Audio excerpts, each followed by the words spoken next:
డబ్బు, అనారోగ్యం, ఉద్యోగం, వ్యాపారం అప్పులతో బాధపడుతున్నారా? వెంటనే జేకేఆర్ గురువు గారికి కాల్ చేసి అపాయింట్మెంట్ తీసుకోండి.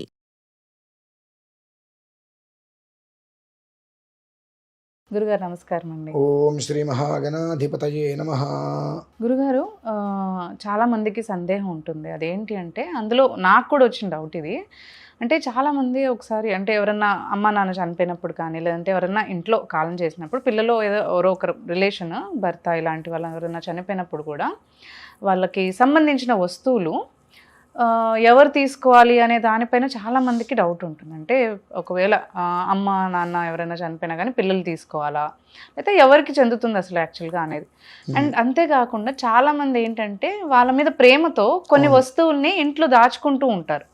అంటే బట్టలు కావచ్చు, లేదంటే వాళ్ళు వాడిన వస్తువులు కావచ్చు, వాళ్ళు కూర్చున్న చైరనో లేదంటే వాళ్ళు వాడిన పెన్ననో అలాంటివి కొన్ని వస్తువులు కూడా జ్ఞాపకార్థం దాచుకుంటూ ఉంటారు. అసలు అలా దాచుకోవచ్చా అని అంటున్నాను నేను. మాతా చతే పితా చతేగ్రం వృక్షస్య రోహతః. మీరు అడిగారు కదా, దీనికి నేను అనుకుంటా ఇంత అనాలోచనం కలిగినటువంటి మనుషులు భూమి మీద ఎలా ఉన్నారు అని.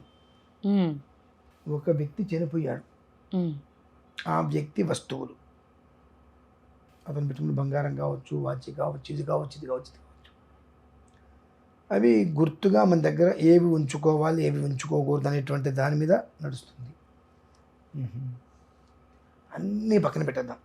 ఆ చనిపోయిన వ్యక్తికి నువ్వెవరు? ఏదో ఒక రిలేషన్ అయి ఉండొచ్చు. అది కాదమ్మా అక్కడ ప్రశ్న. చనిపోయినటువంటి వ్యక్తికి సంబంధించినటువంటి బట్టలు వాడకూడదు, దయ్యం పడుతుందని కొంతమంది అంటారు. వాళ్ళు వాడిన బట్టలు కనుక వాడితే వాళ్ళ ఆత్మ వచ్చి పట్టేసుకుంటుంది, ఇబ్బందులు రకరకాలుగా ఈ మధ్య చెబుతున్నారు, ఇబ్బందులు పెడతాయి, వాళ్ళవి ఏవి వాడకూడదు, వాళ్ళ చెప్పు ఏ రకరకాలుగా. అలా కాకుండా మళ్ళీ అంటే పిల్లలు వాడకూడదు ఇంకెవరికన్నా ఇవ్వచ్చు అని అంటుంటారు. నువ్వెక్కడి నుంచి వచ్చావని అంటున్నాను నేను. ఆయన నుంచేగా నువ్వు వచ్చింది. అవును, ఆయన వాడిన వస్తువులే వాడకూడదు అనేటువంటిది ప్రమాణం తీసుకొచ్చారుగా. ఆయన నుంచి వచ్చి నువ్వెలా పనికి వస్తున్నావు మరి? అలా అంటారు. అలా అంటాం కాదమ్మా. ఆయన వాడిన వస్తువులు మన ఇంట్లో ఉంటే ఆత్మ పట్టుకుంటుంది, పిశాచం పట్టుకుంటుంది, ప్రేతం పట్టుకుంటుంది అని చెప్పి రకరకాలుగా ఈ మధ్యకాలంలో ఏమాత్రం విషయం తెలియని వాళ్ళు మరి ఎందుకు స్టూడియోలో కూర్చోబెట్టి ఇంటర్వ్యూస్ చేస్తున్నారో నాకైతే తెలియట్లా. ఇంత కూడా విషయ పరిజ్ఞానం లేని వాళ్ళు బ్రహ్మోపదేశం చేస్తారు, వీధి వెంబడి తిరుగుతుంటే అటువంటి పనికి మాలిన మెదవాళ్ళందరినీ తీసుకొచ్చి స్టూడియోలో కూర్చోబెట్టి ఇంటర్వ్యూస్ చేస్తున్నారు. మరి ఎందుకు చేస్తున్నారు నాకైతే తెలియట్లేదు. కొడుకు ఎక్కడి నుంచి వచ్చాడు? ఆయన నుంచే వచ్చాడు. కూతురు ఎక్కడి నుంచి వచ్చింది? ఆయన నుంచే. మరి వీళ్ళు పనికొస్తారా? వీళ్ళు అంటే ఆయన కట్టుకున్నటువంటివో ఆయన వాడినటువంటివో ఇవే పనికి రానప్పుడు ఆయన నుంచి వచ్చిన వీళ్ళు ఎలా పనికొస్తున్నారు? ఫస్ట్ ఆఫ్ ఆల్ ఆయన ఒక ఇల్లు కట్టాడు, ఆ ఇల్లు నీకు ఎలా పనికి వస్తుంది అంటే ఎక్కడా కూడా ఖరీదు లేనటువంటివి, పనికి రానటువంటివి, ఉపయోగం లేనటువంటివి అవి మాత్రం ఇంట్లో వాడకూడదు, పెట్టకూడదు, చెందకూడదు, చేయకూడదు అని పదం. అదే ఆయన చనిపోయినప్పటికీ ఆయన దగ్గర 1 కిలో బంగారం ఉంది, బయటపడేస్తారా? బంగారం అయితే పంచుకోవాలని చేస్తారు. అవును అవును, బయటపడేరుగా. దాని గురించి గొడవలే అయిపోతాయి అన్నదమ్ముల మధ్యలో. బంగారం బయటపడేరుగా. అవును, ఆయన ఇంట్లో ఆయన సొంతగా ఇల్లు కట్టుకున్నాడు, ఆ ఇల్లు బయటపడేయట్లేదుగా. మరేంటమ్మా అంటే ఆయన బట్టలు కట్టుకోకూడదా? పాపమా, ఆయన బట్టలు తీసుకొచ్చి బీరువాలో పెట్టుకుంటే ఆత్మ పట్టుకుంటుందా? చెప్పేవాడికి ఇంత కూడా సిగ్గు ఎగ్గు లేదు. కడుపుకి అన్నం తింటాడో పేడ పొరుగు నోట్లోంచి కూడా తీసుకునే ఉన్న పెంట తింటాడో తెలియట్లేదు చెప్పే వ్యక్తి. ఆచరించేవాడికైనా ఉండాలిగా. నా తండ్రి చనిపోయింది, ఆయన లేకపోతే నేను ఎక్కడి నుంచి, ఆయన లేకపోతే నేను ఎక్కడి నుంచి, ఆయనది వాడద్దు వాడకూడదు అంటే నేను దేనికి పనికి వస్తా? ఆయన వాడిన వస్తువే వాడటానికి పనికిరాదు అన్నప్పుడు ఆయన నుంచి వచ్చి నేను ఎలా పనికి వస్తా? చిన్న ఆలోచన ఎందుకు చేయలేకపోతున్నావు? అర్థం కావాలమ్మా, మనకు అర్థం కావాలి. కరెక్ట్. చెప్పేవాడు విజి చెప్తాడు వచ్చి, మనకంటూ ఒక బుద్ధి ఉండాలిగా, జ్ఞానం ఉండాలిగా, అర్థం చేసుకోవాలిగా, ఆచరణ కావాలిగా, మంచి ఏంటి చెడు ఏంటి అనే విషయం మనం తెలుసుకోవాలిగా. చెప్పంగానే ఇది పనికిరాదంగా తీసి పక్కన పడేస్తున్నాం. నాకు ఏ డౌట్లు వస్తుంటాయి. ఆయన పరుపు మీద పడుకున్నాడండి, పరుపు మీద చనిపోయాడు కాబట్టి పరుపు కూడా బయటికి ఇచ్చేయాల్సిందే అంట. చనిపోయింది ఇంట్లోనేగా, మరి ఇల్లు ఎందుకు వదిలేయట్లేదు అంటే 6 నెలల పాటు మేము ఇల్లు తాళం వేస్తున్నాం కదండి అని. అదే 6 నెలలు పరుపు ఇంట్లోనే ఉంటుందిగా మరి.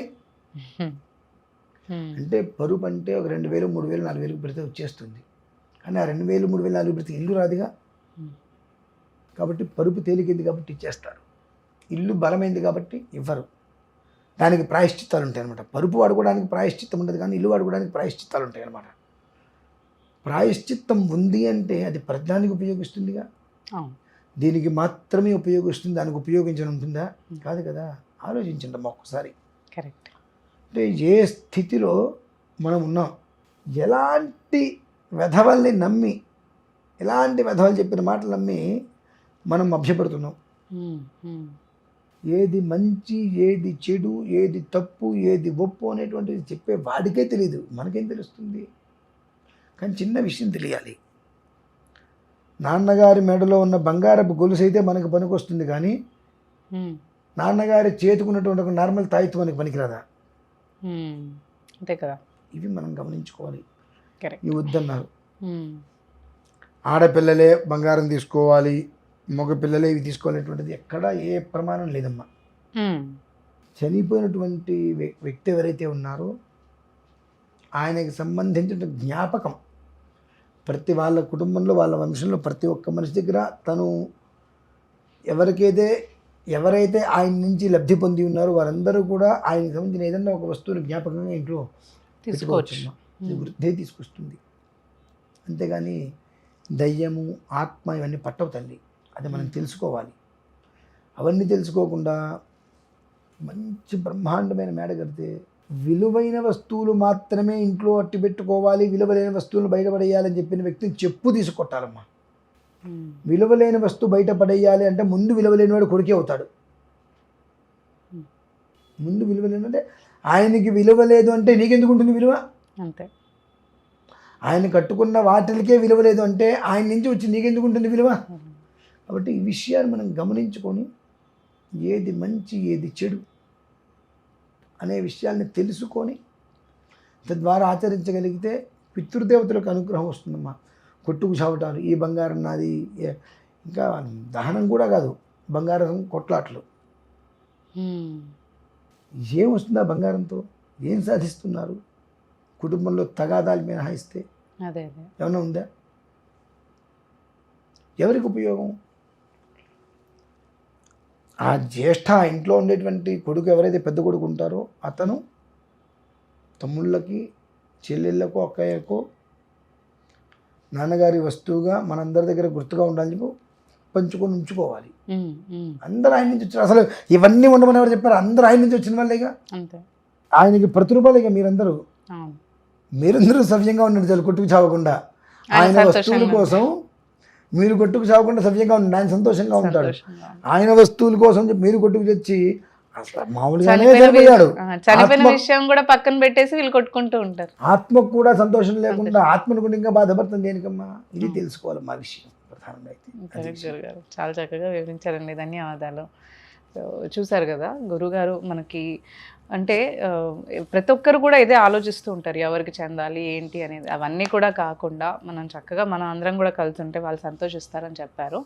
అయితే మనకి ఇలాంటి ఇంకేమైనా మీకు ధర్మ సందేహాలు ఉన్నా కానీ మీరు కమెంట్స్లో వాటి గురించి మీరు అడిగితే అది మేము గురుగారు ముందు పెడతాము. అప్పుడు గురుగారు మనకి వాటికి ఇలాగే పరిష్కారాలు అనేది చెప్తూ ఉంటారు.